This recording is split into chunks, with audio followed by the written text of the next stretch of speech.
Pourquoi personne ne parle du centre de formation de l'UBB? Non, car si on vante souvent celui de son voisin toulousain à juste titre, je trouve qu'on oublie un peu trop la jeunesse girondine. Le champion de France Espoir semble posséder un cru intéressant qui commence déjà à briller avec l'équipe de France U20. Des joueurs brillants, dotés de capacités physiques impressionnantes pour leur âge et qui promettent une belle et longue carrière. Mais alors qui sont ces joueurs qui pourraient permettre à l'UBB d'allonger sa domination? Avant que je te les présente, n'hésite pas à t'abonner à Cop Rugby et à rester bienveillant vis-à-vis des joueurs présentés.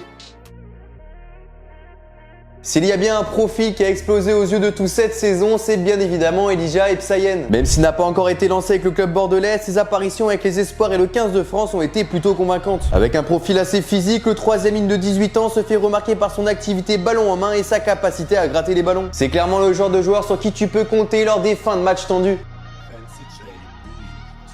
À ses côtés, on pourrait aussi voir Bobby Bissu, lui aussi troisième ligne avec les espoirs bordelais. S'il a joué de moins de temps de jeu que son compatriote avec les Bleuets, ses nombreuses charges ont quand même marqué les esprits. Capable de jouer à tous les postes de la troisième ligne, Bissu a cette capacité impressionnante à se défaire des plaquages. Deux joueurs aux mensurations impressionnantes qui arrivent à point nommé pour suppléer le pack d'avant durant les périodes de doublons. Et maintenant que tu connais les deux gros prospects à l'avant, je vais te présenter deux joueurs qui pourraient faire leur trou dans la ligne d'arrière bordelaise. Et comment parler d'espoir bordelais sans citer la machine de guerre géorgienne qui évolue au centre avec les espoirs? Déjà appelé avec sa sélection nationale, Georgi Kaindrava impressionne les suiveurs par sa mobilité. Alors qu'il touche déjà du bout du doigt le haut niveau avec sa sélection nationale, nous sommes pressés de le voir lancer dans le grand bain.